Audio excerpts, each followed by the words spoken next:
My name is Richard Cole, and I've learned over the years that certain sentences have the power to rearrange a man's insides. I'd spent half a century thinking I understood what hurt meant. Busted knuckles, empty bank accounts, watching a roof collapse in a storm, and knowing you'd have to tell a mother you couldn't fix her house right away, but nothing had prepared me for the way a child's contempt can quiet a room. It was a Tuesday, ordinary in every way you'd expect. The sun hiding behind a thin blanket of clouds, the radio in the corner of the kitchen playing something soft and forgettable, the kettle gone cold on the stove.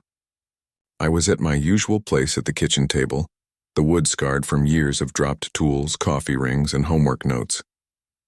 The cup in front of me had been forgotten for a while, gone tepid, forming a faint ring that matched the one on the table by the sink. There's a kind of stillness on days like that, a hush that presses against your ears and whispers all the little things you've been meaning to fix. Ethan came in feeling like he owned the morning. He'd grown taller than me these last few years, shoulders squared in the way men try to make themselves unshakable. He was wearing the suit I'd bought him the Christmas before his first big interview, the one I sweated to afford but was proud to give. For a long moment he just stood there by the doorway, hands stuffed into his pockets, jaw set, like a kid who'd practiced his words in the mirror and finally found the courage to say them out loud. "You're useless. Dad, you've done nothing with your life." The words didn't echo. They landed flat and precise, and everything around them folded inward. It wasn't the course of his speech that startled me. I've been insulted plenty. Men in my line of work have mouths like cement mixers. It was the source. The person who'd once climbed into my pickup with grease on his knees, who'd learned how to hold a hammer from me, who used to fall asleep on my shoulder at the end of long days, now looked at me like I belonged under a bench with the spare nails. Time did that odd thing people talk about when they're in shock. The clock at the far end of the room ticked on, but its sound grew grotesquely loud, magnified into something almost cheerful. I could hear the refrigerator hum, the small, steady mechanical breathing of the house. Ethan's voice had the brittle certainty of someone reciting a conclusion he'd rehearsed. There was no heat behind it, which oddly made it colder. I didn't flinch. Not because I wasn't hurting. I felt every syllable like it was another year chiseled off my life.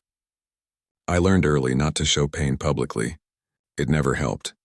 But there was more than pride on the line. There were the bones of my life laid out on that table, the photos in the frame by the window, the faded jacket hanging on the chair, the little scar on my knuckle from the time the scaffold slipped. For decades, I'd been building something that wasn't just brick and timber. I'd been building a way to keep my family safe, to give them a roof, to put food on the table. Watching Ethan brand that with a single dismissive line cracked a place in me I didn't know I still had. I caught the details like a man trying to catalog a storm after the fact. The grease under my fingernails still, because I'd been in the shed at dawn fixing a leaky pump. The smell of old coffee, bitter and warm, that reminded me of early mornings on job sites. The photograph on the fridge of Ethan at 6 years old, grinning with paint on his face after we'd painted the spare room together. Memory is funny like that. One sharp moment and it spills the rest of the year into you. Ethan moved closer like a person checking the damage they'd caused. "You could have done more," he said. "You could have been someone." He shrugged as if that settled it. I watched his mouth. The same bend at the corner when he'd grin as a kid. And I realized I didn't recognize the man who occupied that body anymore. There are different kinds of anger. Some burn so bright they make you reckless. Some sit slow and cold like iron left in the rain and they change your shape. I felt that second kind settle in me, heavy, steady, and with a purpose. It wasn't about retaliating for the sake of pride. It was about acknowledgement. About forcing a truth into daylight that had been left to simmer in the dark. I could have shouted. I could have told him about the long nights I spent signing checks to keep men paid, about the time I mortgaged the house to make payroll after a contractor stiffed us, about the promise I made to my own father when he died with a toolbox and a sermon. Don't let your name mean nothing. I could have recited the mundane litany of obligations and sacrifices that made up my life. But words sometimes turn into weapons we don't mean to sharpen.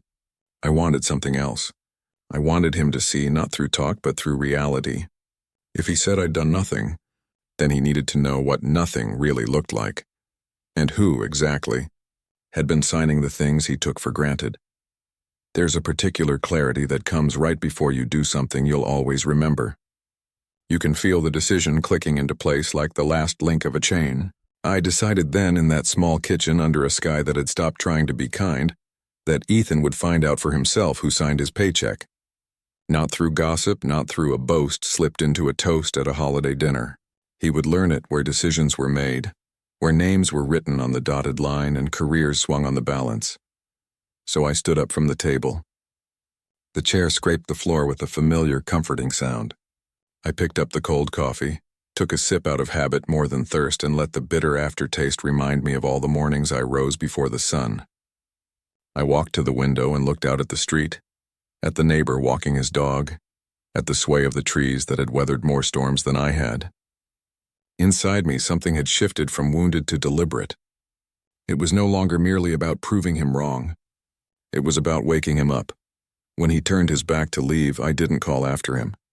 I let the front door close with its soft final click. I let the house settle. I let him walk away with the weight of his sentence on his shoulders. Then quietly I said to myself in a voice he couldn't hear, "All right, son, let's see how you like working for the man you called useless." It wasn't a threat so much as a promise. And promises, I've learned, get kept. Even the quiet ones you make to yourself in the dim light of a Tuesday morning. Before I tell you how it all fell apart, you need to understand where it began, and what kind of man I used to be before my own son forgot who I was.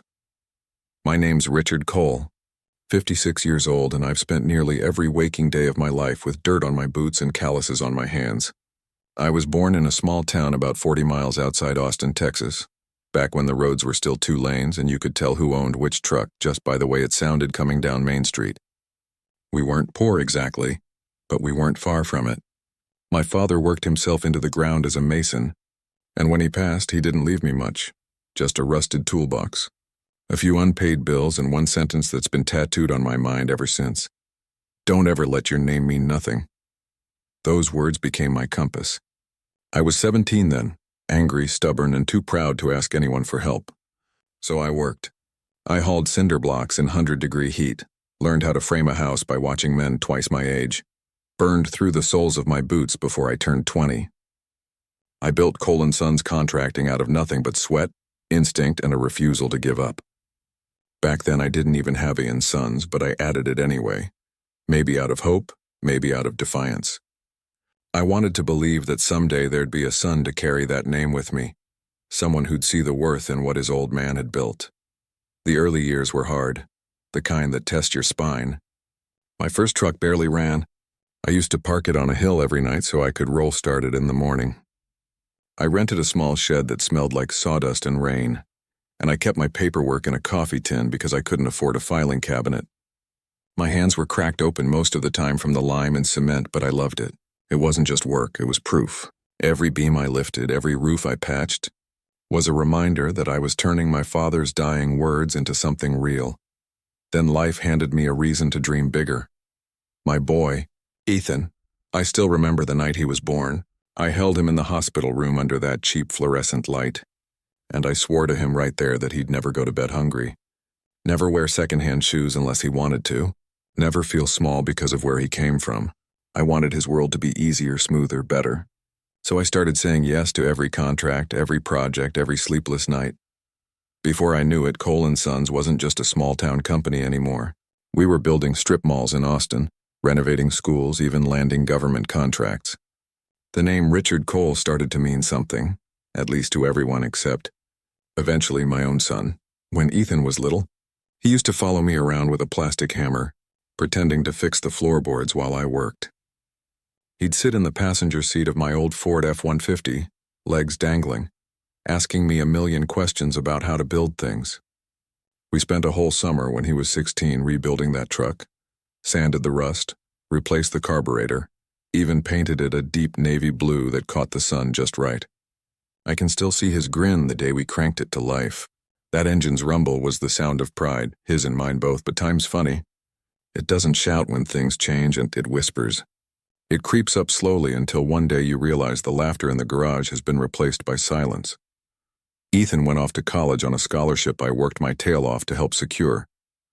He majored in business management, talked about markets and efficiency, words that always tasted like metal to me. When he came home for breaks, he carried himself different, more polished, more careful with his words.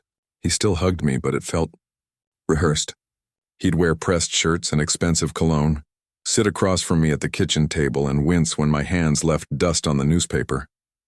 He'd tell me, "Dad, you should think about upgrading your image. These days perception matters more than effort." I'd laugh it off. "Son, in my world, effort's the only thing that pays the bills."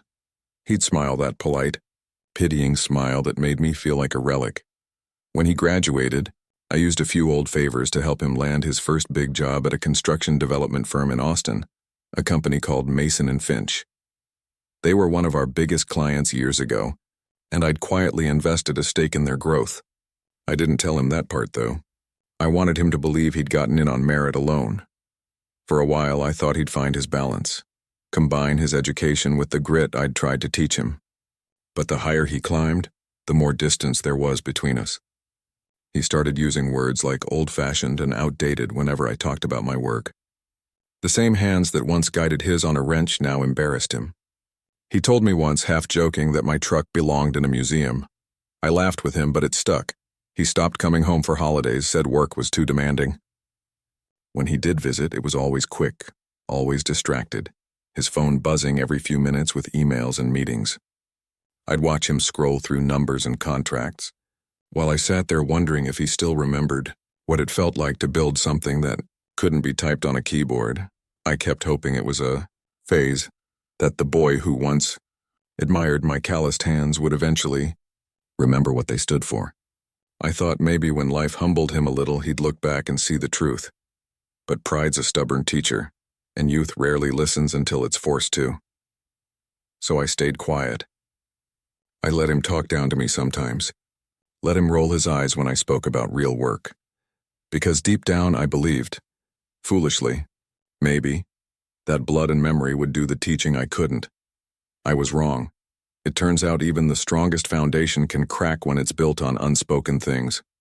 Ethan stopped being the boy who helped me rebuild that F-150. He became a man who thought the world owed him a smoother road. And somewhere between business classes and corner offices, he forgot that his last name used to mean something built, not bought.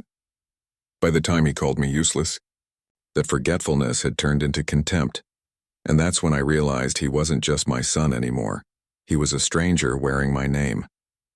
The thing about small cracks is you don't notice them until the whole place starts to groan. For months, the cracks were simple things. Ethan showing up late for dinner because of a meeting, answering my questions with one-word replies. His thumbs always busy with a phone that buzzed more than he breathed. Those were the tiny, quiet betrayals. Missed football games when he was a kid. Forgotten birthdays tucked behind work obligations. The way conversations that used to stretch long into the night had been shortened to polite check-ins. I told myself they were the price of ambition. I told myself he was finding his own path. I wanted to believe that. I needed to believe that, but that morning, whatever thread still held us together snapped. He came in like a man who'd been sweating in a hot room too long. Face flushed, suit unbuttoned, tie hanging loose like a noose he hadn't quite decided to remove. There was a kind of electric restlessness about him, the pacing of someone who'd been thinking in circles until the circle made him dizzy. He dropped his briefcase on the floor with a sound that made my dog lift its head and stare. The kitchen felt smaller with him in it. His anger occupied it like a storm cloud. He told me the company was cutting staff. He told me there were mistakes, mismanaged contracts, numbers that didn't add up. Someone upstairs has been messing with the books, he said, and he spoke with that clipped, rehearsed cadence he'd picked up in meetings and conference rooms.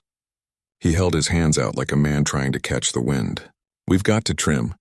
We've got to be smarter. If someone's careless, they pay. And then he turned it on me. It was like watching a switch flip. He said my methods and the way I did business, my stubborn reliance on old ways, had rubbed off on him. He accused me of making him hold on to habits that didn't fly in today's world, like a parent passing down a coat that no longer fit. I sat there, quietly, because I could tell the room was about to split into pieces. I tried to steady him with the same kind of calm I'd used when crews were panicking on a job site, and the scaffold threatened to give way. A steady voice, measured words. A reminder that failures were often lessons wrapped in pain. I said, "You'll figure it out, son. Setbacks happen. We learn from them. Maybe that was the wrong thing to say. Maybe he wanted a target to blame and I was too near. He wasn't listening. His hands carved invisible paths through the air while he spoke. His feet dragged the kitchen tiles like someone trying to stamp out a fire. He accused me of stunting him, of being the reason he was scrambling now. It bled into sarcasm and then bitterness. The tone shifted from hurt to something harder, almost clinical. I watched him unspool and I felt a cold knot coil in my gut. Then he said it. Maybe if you'd done something more with your life, I wouldn't be struggling like this. You're useless, Dad. The room didn't explode. There was no thunderclap. There was only the sudden heavy drop of air between us, like someone had closed a door on the rest of my days. For a sick second, I wanted to leap across the table and shake sense into him. I wanted to holler about mortgages, payroll, about the men and women I'd kept on the payroll when other contractors walked away. I wanted to tell him about nights I'd signed my name on a check with my hands trembling, because the bank was breathing down our neck. I wanted to make him feel, if only for a minute, the weight I had carried, but I didn't. I sat there like a man cataloging the damage, because sometimes the most dangerous words are the ones you allow to stand. If I answered in heat, I'd say things that would burn bridges forever. If I answered in coldness, I'd prove the very thing he thought, that I was indifferent. Neither choice felt like justice, so I held my tongue. He stormed off, slamming the door hard enough that the china on the shelf trembled. The sound echoed like a verdict. I stayed there, watching the cup of coffee grow colder on the table, watching the way the light fell across the picture of him at 6 jawing a hammer like a knight with a sword. The house settled around me, and for the first time in a long while it felt alien. That night the house was too quiet. I didn't go to bed. I made my way to the little office I kept at the back of the house. Not much, just a metal desk, an old lamp that threw a cone of yellow light over scattered invoices and framed photos. I put my elbows on the desk and let my head fall into my hands. The photographs stared up at me. Ethan with his first paycheck, grinning ear to ear. The two of us knee-deep in plaster, laughing because the radio was playing something terrible and we were tired and happy. A graduation photo where I'd pressed my hand to his shoulder like an anchor. It was in that haze of images that realization slid in, slow and smooth like oil. The paycheck he'd been worrying about. The very list of names and signatures that decided who stayed and who went at that development firm. That paper came from a company I had shares in. I'd never boasted about it. Some things are quieter than pride. The compounding of investments. The stealthy building of stakes in companies that looked like walls of glass and polished granite. I'd done it the old way. Tucked away behind trusts and holding companies because I never wanted to hand him a golden spoon. I wanted him to earn his salt. So I kept the ownership discreet, scattered through shell corporations and private trusts, names that didn't ring back to Cole & Sons, names that would make any proud son look like he'd climbed the ladder all by himself. He'd called his boss useless.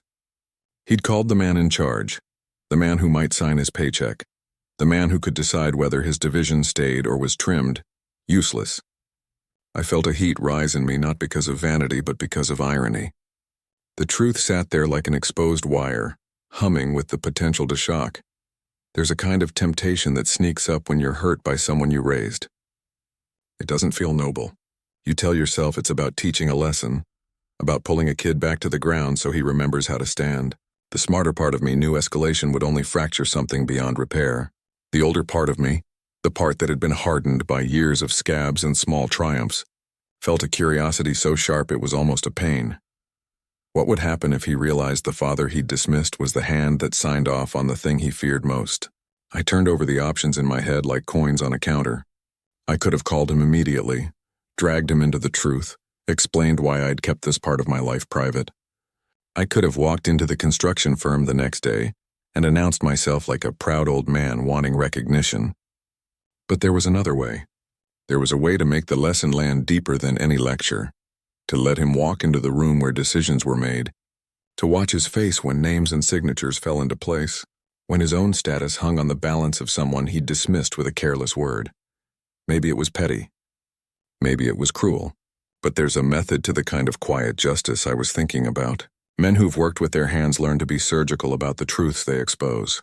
You don't smash the whole structure to make a point. You remove one beam and let the rest sag just enough to notice. And so I sat there in my little office through the night, not sleeping, letting plans take shape. I reached for a ledger, flipped through records I'd thought of as dry and dull, and found what I needed. Documents that showed ownership layers, positions where my influence could tilt votes, and a board meeting on the calendar where names would be read and fates decided. I felt a curious blend of sorrow and resolve. Sorrow for the boy who'd spoken with such cruelty, for the gap between us that had widened on 1,000 quiet mornings. Resolve because sometimes people need to see the truth with their own eyes before it sinks in. I pledged in the hush of that night, not vengeance that would break him, but an education that would wake him. He would learn, not by being told, but by finding out who had been holding the reins all along. When dawn came, the first pale light slotted through the blinds and painted lines across the desk. I sat a long time staring at those lines, thinking about the scaffolds and beams I'd once raised with men who trusted me to guide them. I thought about my father and the toolbox he'd left me. I thought about the promise that had followed me for 40 years. Don't let your name mean nothing. And how that promise curled, stubborn and resilient inside me. I thought of standing across from my son and seeing an unfamiliar man. And I thought quietly about the meeting on the calendar and the slow, deliberate way I could make him understand. By the time the sun was up, whatever tremor had sat in my chest had steadied into a patience that had nothing to do with forgiveness or fury. It was focus. And with that focus came the first step. I would attend the board meeting. I would not shout or humiliate. I would sit, listen, and when the time came, show him the mirror he refused to look into. He'd find out who signed his paycheck. He'd learn whose hands had kept the lights on. And perhaps in that learning, the bridge between us would start to be rebuilt. Not with speeches or apologies, but with the simple, undeniable truth of what had been done for him all along. The truth about power is that it doesn't always come with noise.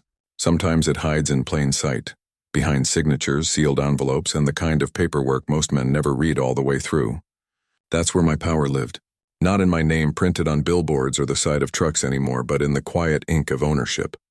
Invisible, patient, waiting. Years ago, after decades of pouring sweat into Cole & Sons, I sold it. Everyone thought it was my retirement. The old man cashing out before the bones gave up. They were half right. I couldn't stay idle. I wasn't built for rocking chairs and small talk. There's a part of a man like me that only breathes right when something's being built, even if it's not with bricks and mortar anymore. So I started investing. Small at first. Local contractors, supply chains, a few renovation startups. Then I learned how big the game really was. Construction had changed. It wasn't just about hammer and steel anymore. It was spreadsheets, land portfolios, development projects that stretched across states. That's when I found Mason & Finch Development, a polished, ambitious company that built skylines instead of homes, with its offices full of suits who'd never carried a toolbox in their life. But they respected profit, and profit respected me. I bought in quietly through a private trust under another name. 40% ownership, enough to pull strings when I wanted, invisible enough to watch without being seen. And guess where my son ended up? Mason & Finch Ironies. A strange beast, sometimes it walks right into your living room wearing your last name. He thought he'd landed that job through a referral, some well-connected mentor who'd seen potential in him during business school. That mentor had a name on paper, but the strings all led back to me. I'd pulled them carefully, quietly, making sure the doors opened just wide enough for him to walk through without realizing who turned the knob. I wanted him to earn his way. I wanted him to think he'd built something of his own. I didn't want to hand him the world. I wanted him to find his footing in it. For years, it worked. I'd check in from afar, watch reports, performance summaries, meeting minutes. He was good, ambitious, even sharp when he wanted to be. I'd smile reading about E. Cole Jr. project head, thinking maybe, just maybe, he'd grown into the kind of man I'd always hoped he'd be. But somewhere down the line, pride started speaking louder than gratitude. The suits got to him, the polished men with manicured hands and rehearsed smiles who measured worth by watch brands and last names on embossed cards. He started to sound like them. Started to forget the rhythm of the life he came from. He wasn't my son with grease on his fingers and sweat on his brow anymore. He was one of them, chasing status like it could fill a hole.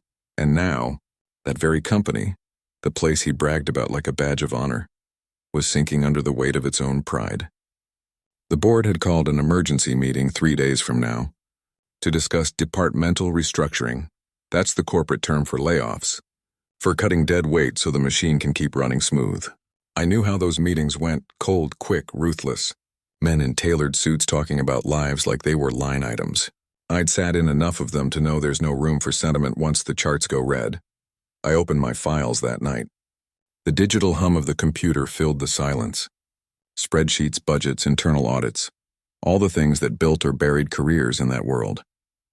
Ethan's division was right there, highlighted in a pale yellow box. Under review. I clicked. His name was on 2 overextended budgets, both approved under his management. Trying to impress the higher-ups, he'd taken risks. Big ones. Expenses over limits, timelines ignored, corners smoothed over with charm and confidence.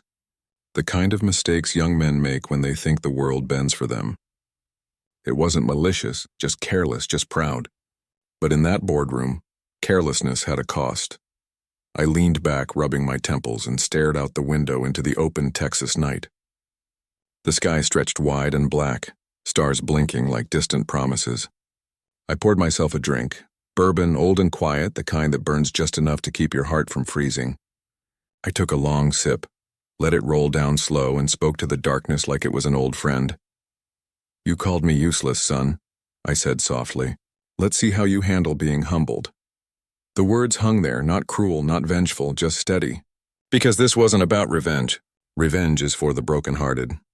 This was about truth. About making him see what he'd turned away from, the roots he'd buried under pride.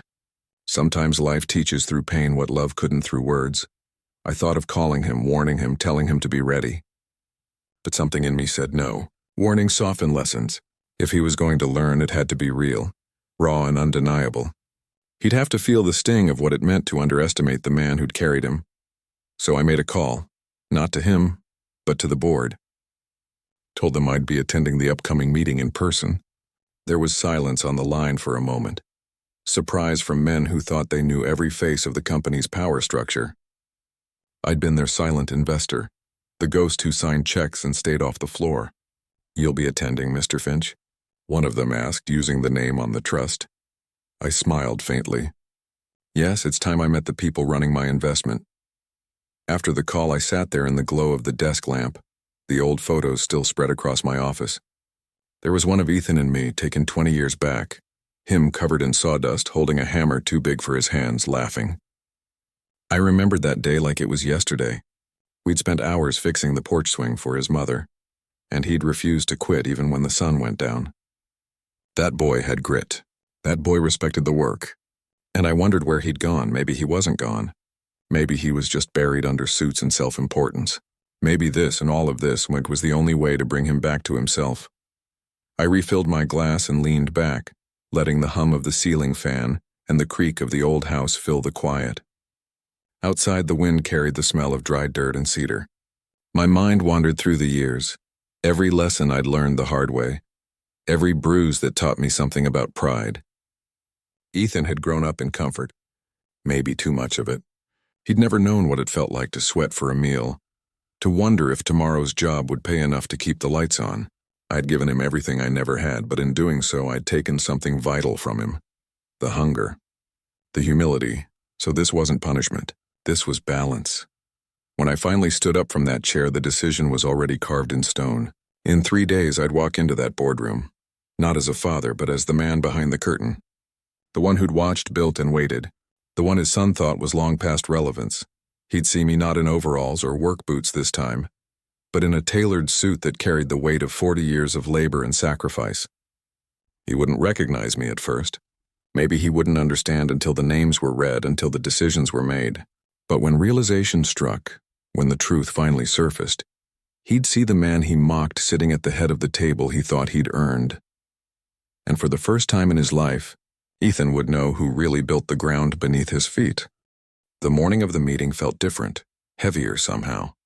Not with nerves, but with the kind of silence that comes when life's about to turn a corner. I woke up before dawn, same as I used to when I ran the job sites. Old habits die hard. I brewed a pot of black coffee, no sugar, no cream, the way I used to drink it when money was tight and time was tighter. The house was quiet, except for the hum of the refrigerator and the ticking clock on the kitchen wall. I stood there staring at the mug in my hand, remembering how Ethan used to sit at that very table doing homework, while I filled out invoices and payroll sheets. There was a time when he'd ask questions about tools, materials, foundations. Now he barely called. It's strange how life folds in on itself, how a son can become a stranger in the same world you built for him. By the time I got dressed, the sky outside had turned the color of dull steel, gray, washed out and waiting for rain. I didn't bother with the suit I'd planned to wear. Instead, I reached for my old boots, the ones I wore the day I signed my first contract and the day I buried my father. They were worn, cracked, and comfortable. The leather carried history, and I wanted that history walking into that room with me. I threw on a clean shirt, jeans, and a weathered jacket. No cufflinks, no silk tie, just me. I wasn't there to impress anyone. I was there to remind them, and in him, what real work looked like. The drive to Mason and Finch headquarters was quiet. Austin's skyline shimmered in the distance, all glass and arrogance. Those buildings were built by men like me, men whose names no one bothered to remember once the ribbon was cut. As I pulled into the underground parking, I saw men in pressed suits, women tapping on phones, the rhythm of ambition pulsing through polished concrete. I walked past them, boots thudding against marble floors, their eyes following me like I didn't belong. They weren't wrong. I didn't. But today I wasn't there to fit in. The boardroom sat at the top floor, big glass windows, city view stretching wide. When I stepped inside, the conversation stopped. Heads turned. The air shifted. A dozen men and women stared at me like I'd wandered into the wrong room. I saw Marshall Finch at the head of the table. Slick hair, perfect smile, the kind of man who'd sell his own reflection if the price was right. "Ah, Mr. Cole," he said, his voice smooth as butter. "Welcome. Everyone, this is Mr. Richard Cole, our principal investor." You could have heard a pin drop. Every face went pale, every whisper died mid-breath. And then my eyes found him. Ethan. He was sitting at the far end of the long mahogany table, a pen frozen halfway to paper. He hadn't looked up when I entered, too focused on the notes, probably rehearsing whatever pitch he'd planned to save his department.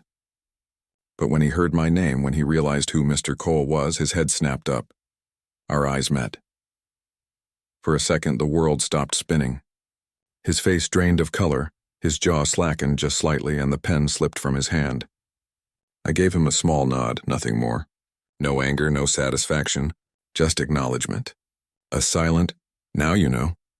Marshall gestured toward an empty chair near the center of the table. "Please take a seat, Mr. Cole. We were just discussing the upcoming restructuring proposals." I sat down slow, taking in the room. The polished wood table gleamed under recessed lighting. The city skyline mirrored in the glass behind them. The men in their pressed suits looked like they'd never missed a meal or a golf swing. I leaned back in my chair, crossing my arms, letting them talk. The usual dance. Numbers, projections, graphs on screens. Words like cost optimization, performance metrics, and reallocation of resources. All just fancy ways to say, "We're cutting people loose." Then it came.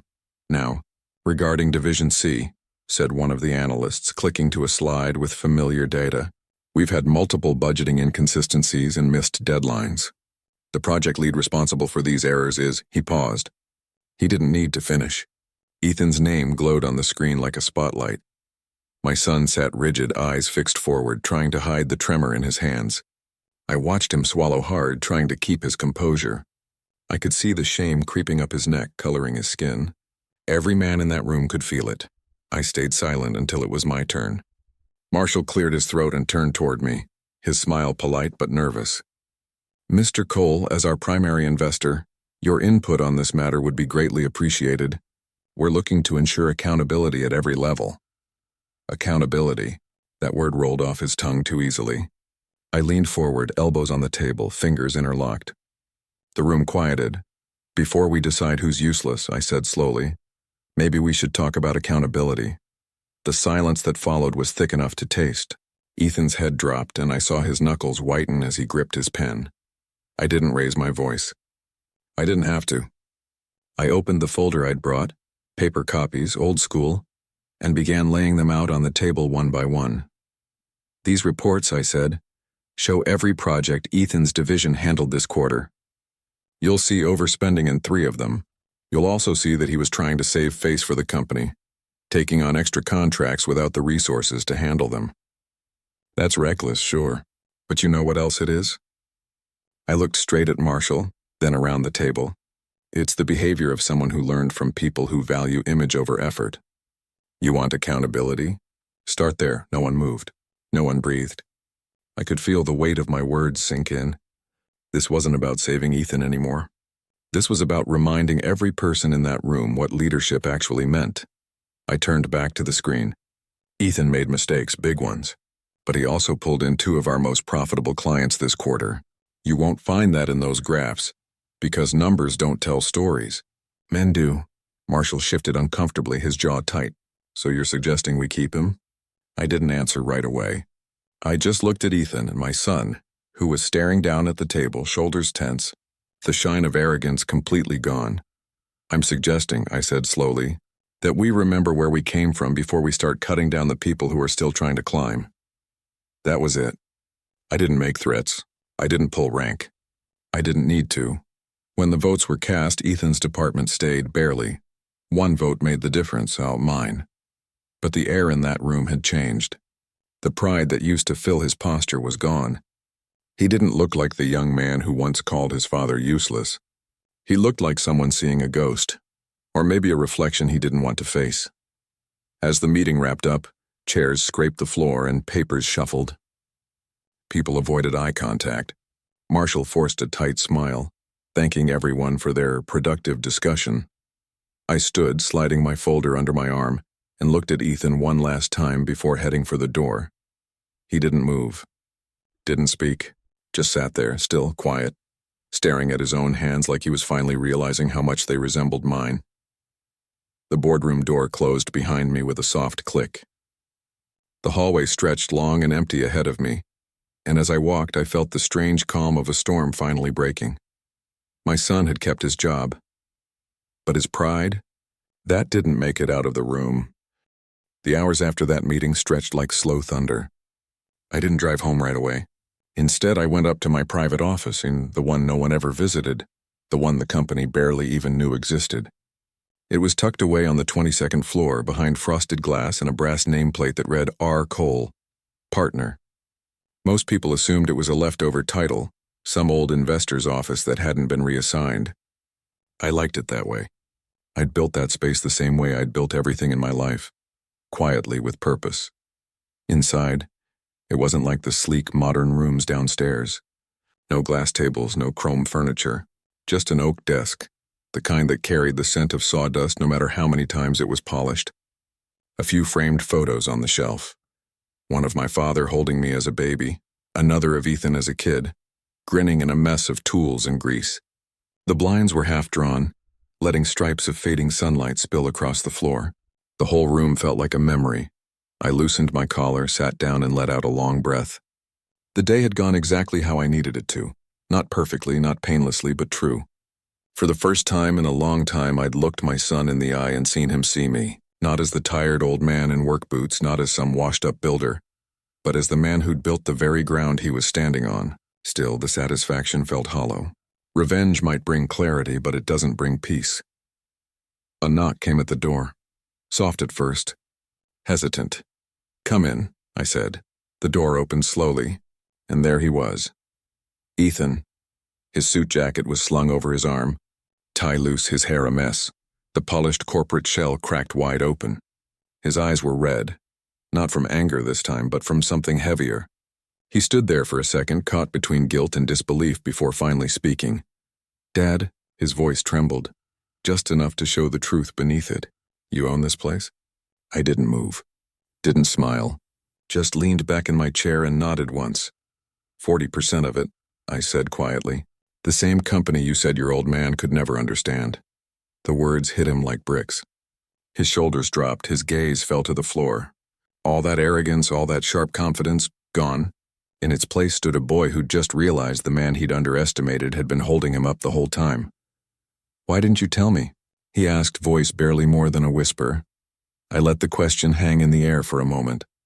Outside the window, the sun was sinking behind the Austin skyline, painting the sky in streaks of orange and gray. That in-between hour where everything softens, even the hardest truths. Because I wanted you to earn it, I finally said, not through my name, through your work. You had every chance to stand on your own 2 feet, Ethan. But somewhere along the way, you forgot where you came from. You forgot who taught you to build, who showed you what real work means. He took a shaky breath, running a hand through his hair. I thought you sold everything. I thought you were done with all this. I nodded slowly.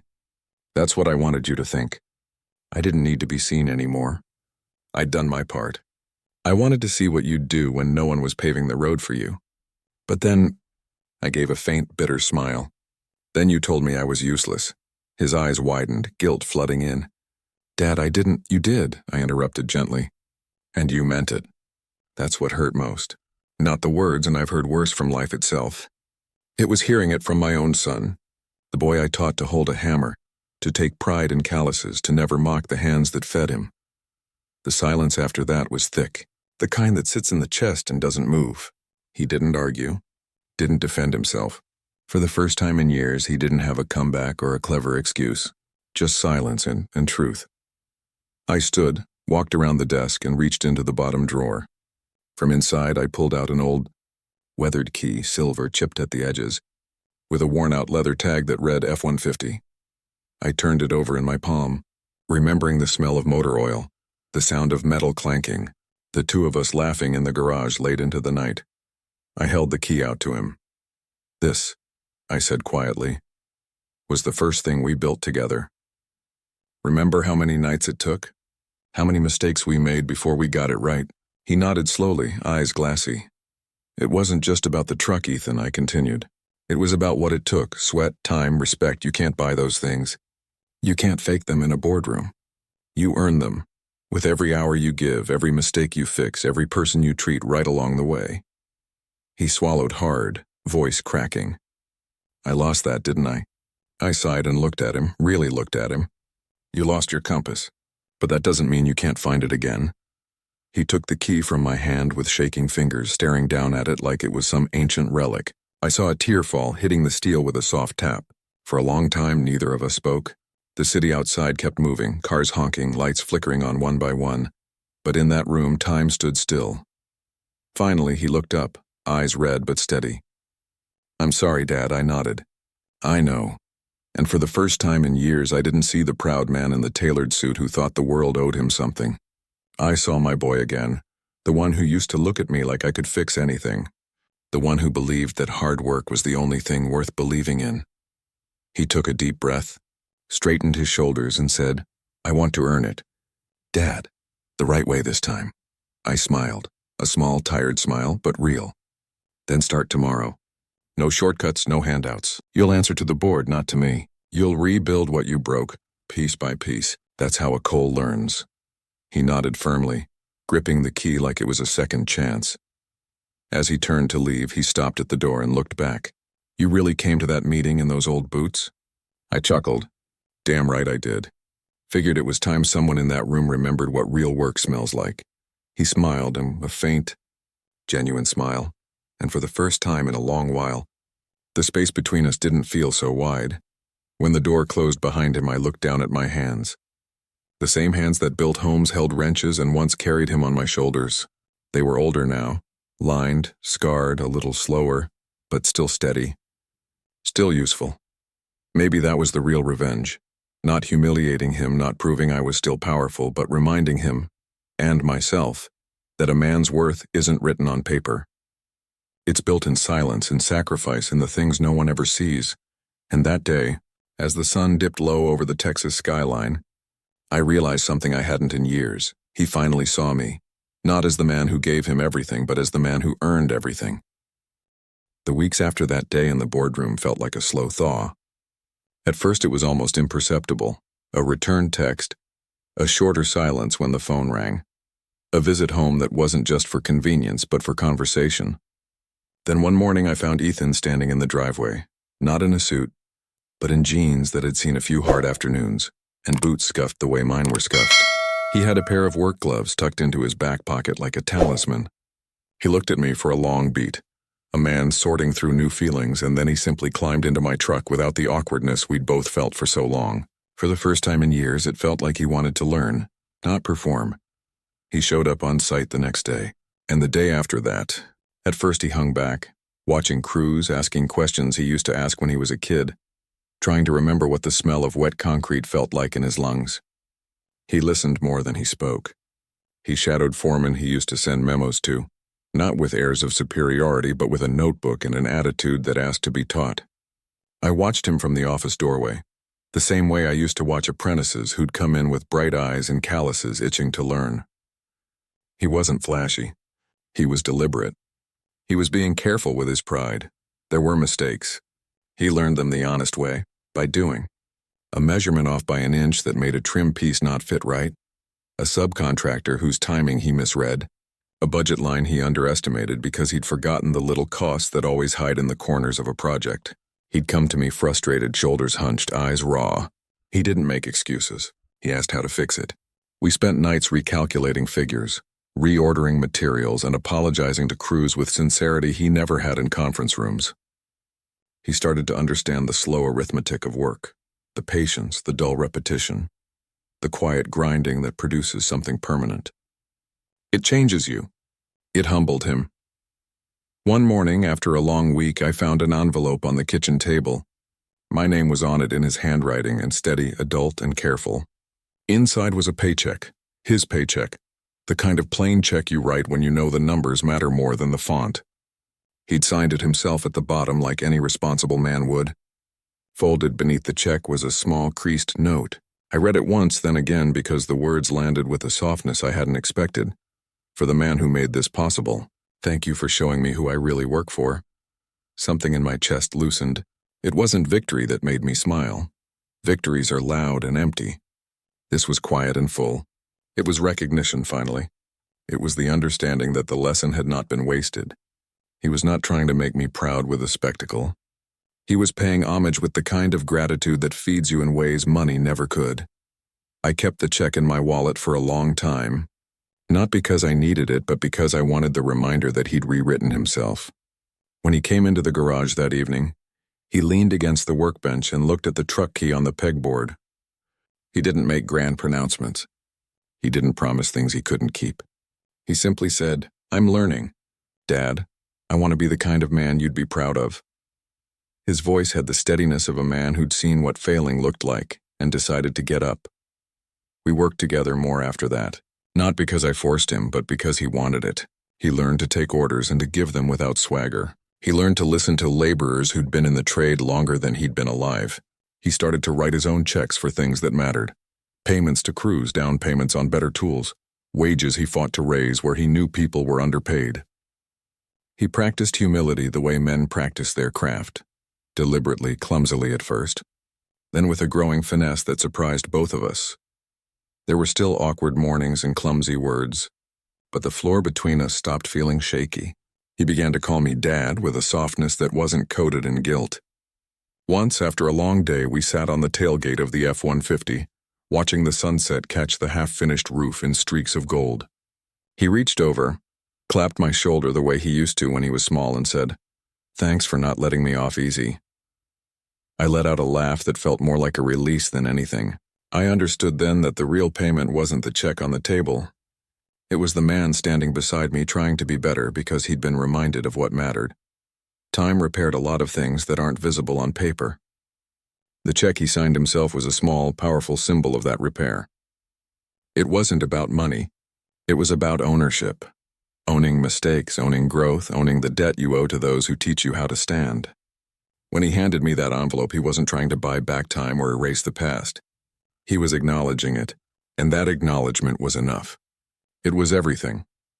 I've always believed that the things that last are built slowly and with a ledger of small, honest transactions that don't show up on a balance sheet. Respect is one of those things. It doesn't come with signatures or titles, and it certainly can't be purchased with checks or fancy words. You earn it when you turn up on a rainy morning, when you own your screw-ups, when you lift someone else's burden without keeping a tally. That's what I wanted Ethan to understand. Not as a lesson delivered from a lectern, but as a truth he could feel in the soles of his boots. Revenge, people think, has to be loud. They imagine schemes that humiliate or punish in public, gestures that make the offender crumble. But I learned that the most effective justice is the kind that wakes a man up without tearing him down. I could have exposed him or shamed him. I could have made sure his fall was televised. Instead, I chose to place him back on the path he had wandered from, to show him with concrete examples what work and responsibility looked like. That, to me, was the truest kind of retribution. Not to break him, but to reforge him into someone better. In the quiet that followed, when he began to show up to meals and meetings not as a performance but as presence, I felt something I hadn't in years, a simple, steady pride. Not the brash kind you flash on social media or parade in front of friends. This was quieter. It was the kind you feel when a scaffolding holds. When a beam settles into place after a long day's labor. When a son, finally, learns to stand on his own without forgetting the hands that steadied him in the beginning. Respect isn't about the size of someone's paycheck. It's not about who stamps the contract or who sits at the head of the table when the lights go bright. It's about memory and humility and the willingness to bend and learn again. It's in the small acts that reveal character. Showing up early, admitting you don't know, fixing what you broke, paying people fairly, and treating everyone from the janitor to the CEO with the decency they deserve. Those are the things that build a man's worth and a family's strength. When Ethan called me Dad again, the tone was different. It carried no obligation, no thinly veiled apology, no payment-driven motive. It carried pride and belonging. That word felt like a bridge rebuilt, not a contract negotiated. He meant it. And in that moment, any quiet satisfaction I felt wasn't about proving I'd been right. It was gratitude for the chance to see him choose better. In the end, I didn't need a spectacle to teach him. The lesson I wanted him to learn was simple and stubborn. People who build things for others, houses, businesses, families, deserve to be remembered, not because they paid for it all out of pocket, but because they poured their lives into it. Our names mean something not because of how loudly we announce them, but because of the work that backs them up. That's the legacy I wanted to leave him. Not just a company, not just a series of investments, but a map of how to be decent and durable in a world that often pushes you towards quick wins and shallow praise. So if you ask me what the sweetest revenge was, I'll tell you it wasn't standing at some podium and declaring myself triumphant. The sweetest revenge was watching him sign his own name on a check and, folded beneath it, leave me a note that said, in plain language, that he finally saw who he really worked for. That simple recognition, quiet, honest, and unguiled, showed me that respect, real respect, had been rebuilt between us. And for a man who once learned everything with his hands, that was the only kind of victory that ever mattered.